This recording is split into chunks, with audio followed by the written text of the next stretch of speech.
6 mental block yang bikin IRT merasa nggak mungkin bisa nabung. Sebelum lanjut, pastikan klik tombol subscribe, share, dan like dulu ya, supaya channel ini bisa bermanfaat buat lebih banyak teman-teman.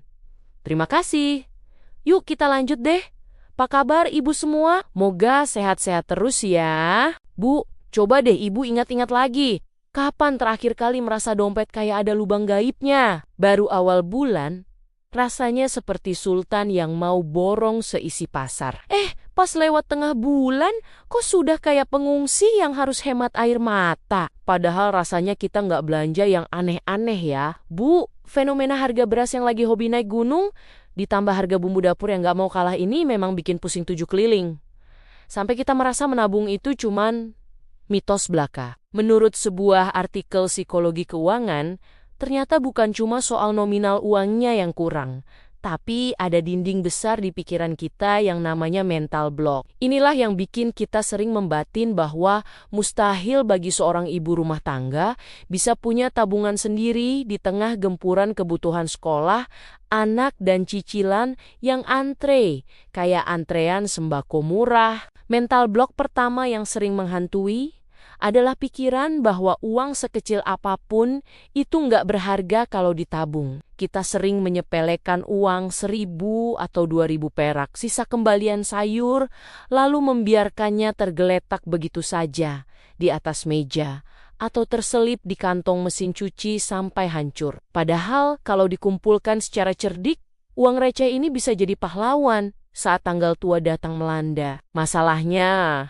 kita terlalu fokus pada angka besar, sampai lupa kalau gunung yang tinggi itu asalnya dari tumpukan kerikil yang kecil. Coba deh Bu, sesekali pakai teknik pembulatan ke atas setiap kali belanja.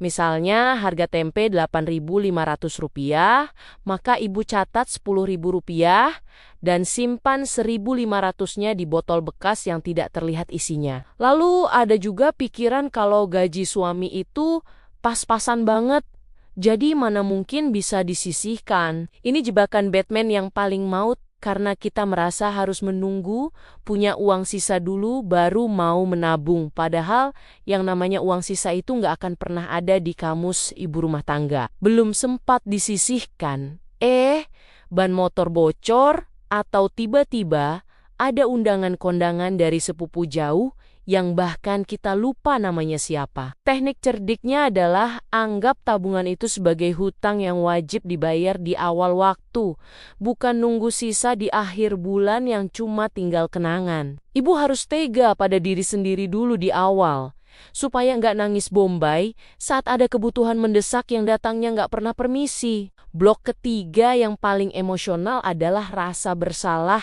kalau pakai uang buat diri sendiri, termasuk buat menabung. Banyak dari kita yang merasa kalau jadi ibu itu harus 100% berkorban. Semua uang harus lari ke susu anak, vitamin suami, atau gorden baru supaya nggak malu sama tetangga sebelah. Kita sering lupa kalau ibu yang bahagia dan punya simpanan uang itu jauh lebih tenang dalam mengurus rumah tangga daripada ibu yang stres karena dompetnya kosong melompong. Menabung itu bukan bentuk keegoisan ya Bu, tapi bentuk persiapan supaya kita nggak jadi beban buat orang lain di masa depan. Anggap saja tabungan ini adalah biaya perawatan kewarasan kita, supaya nggak gampang marah-marah cuman gara-gara anak tumpahin susu di lantai. Ibu pasti pernah merasa kalau diskon adalah cara menyelamatkan uang. Padahal itu mental block keempat yang bikin kita tambah boros. Kita sering tergiur. Tulisan beli 2 gratis 1, padahal barangnya nggak butuh-butuh banget. Cuma karena merasa sayang kalau nggak diambil, akhirnya uang yang seharusnya bisa masuk celengan malah berubah jadi tumpukan daster yang motifnya mirip semua, atau koleksi wadah plastik yang tutupnya entah hilang kemana. Teknik cerdik untuk melawan ini adalah dengan menunda pembelian selama 24 jam sebelum memutuskan check out di aplikasi belanja. Biasanya setelah lewat sehari, keinginan membara itu akan padam sendiri, dan ibu bakal sadar kalau itu cuman keinginan sesaat, bukan kebutuhan mendesak. Selanjutnya adalah mental block yang bilang kalau kita nggak bakalan bisa kaya cuman dari uang receh hasil irit belanja. Ini yang bikin kita gampang menyerah sebelum berperang karena merasa usaha kita sia-sia dibandingkan dengan orang yang kerja kantoran. Padahal banyak ibu rumah tangga yang sukses punya aset besar cuma dari ketelatenan, mengelola uang dapur yang sangat ketat. Masalahnya, kita terlalu sering melihat ke atas sampai leher pegal. Padahal, kalau kita fokus pada apa yang ada di tangan, keajaiban itu pasti datang. Jangan pernah meremehkan kekuatan emak-emak yang sudah bertekad punya tabungan. Karena kita ini manajer keuangan paling hebat yang pernah diciptakan di muka bumi ini. Terakhir adalah kebiasaan menunda karena merasa besok atau bulan depan kondisi akan lebih baik daripada sekarang. Ini adalah ilusi paling manis. Karena kenyataannya tantangan hidup itu akan selalu ada dan makin hari makin unik bentuknya. Kalau nunggu keadaan tenang baru mau nabung, ya mending nunggu kiamat saja.